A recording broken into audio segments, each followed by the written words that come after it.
Bom, prosseguindo nessa sequência do Evangelho, agora no item 56, ainda na página 75, o custo do discipulado.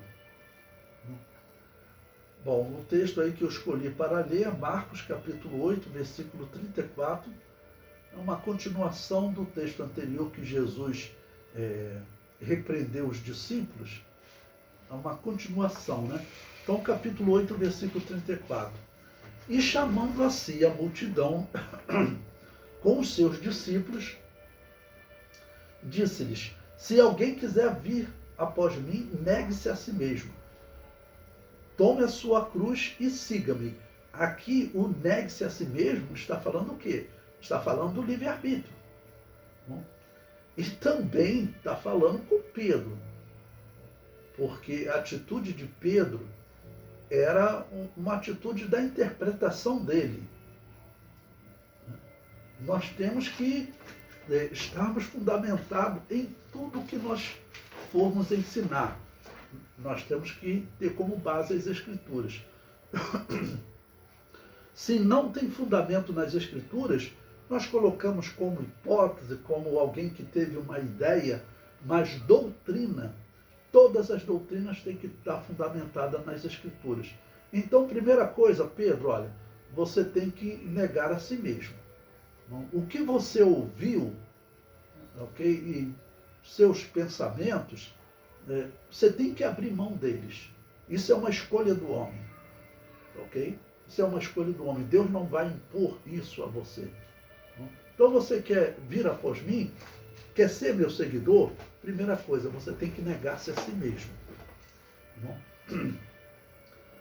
Negar a si mesmo significa você abrir mão daquilo que você acredita, né, do que você gosta, do que você faz. Okay? Esse é o livre-arbítrio. Por quê?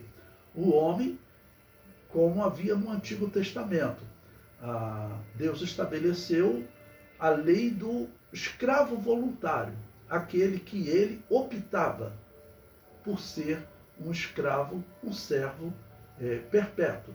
Quando chegava o ano do jubileu, de 50 em 50 anos, todos recebiam liberdade, mas Levítico 25, principalmente, né, ele diz, olha, se um homem disser, olha, mas meu senhor, aqui nas tuas terras, eu conquistei uma esposa, eu tenho um filho, e você me trata com tanta justiça, eu não quero ser livre, né?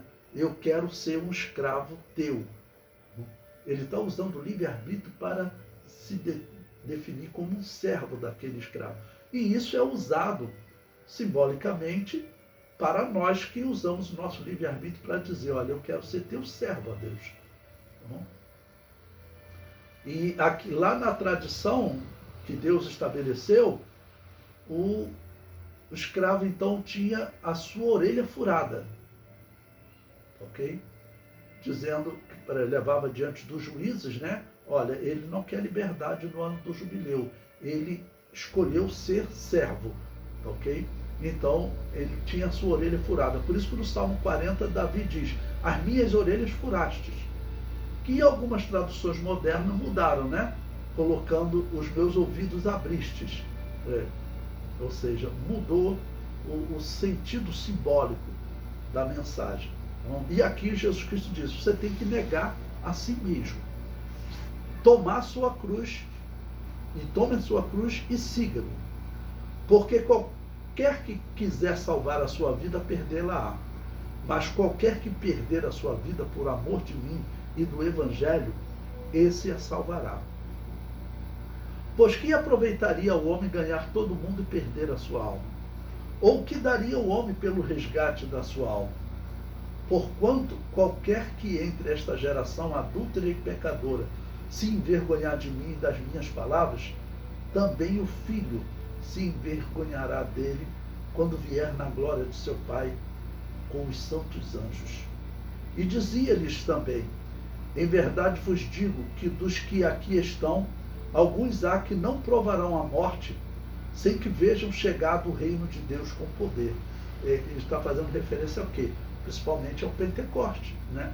vocês verão quando o reino de Deus começar. Nós estamos vivendo essa era da igreja, que é a era do reino de Deus, que Jesus Cristo diz: o reino de Deus está entre vós. Então, olha, está próximo o momento que o reino de Deus vai iniciar com poder, né, que começa no dia do Pentecostes. Tá bom? No livro eu comento aí com vocês. Jesus diz que o discípulo tem que negar-se a si mesmo. Esse ensino partiu pela palavra errada de Pedro contra o mestre, quando ele tentou repreendê-lo por Jesus falar do seu sofrimento. Ok? Então, olha, você não vai receber agora o que você está acreditando que os rabinos, os sacerdotes te ensinaram, os escribas, que o Messias vem para dar fim ao reino romano e estabelecer um reino aqui em que Israel vai dominar sobre o mundo. Não. Primeiro o Messias vem para morrer e resgatar a humanidade, porque mesmo Israel, ele, para ser resgatado, precisa que o Cordeiro de Deus morra. Isso estava profetizado no Antigo Testamento. Mas eles não entenderam assim. E a interpretação errada resultou em um sofrimento que está em Israel até os dias atuais. Israel ainda hoje sofre por eles não terem interpretado corretamente Jesus como sendo o Messias.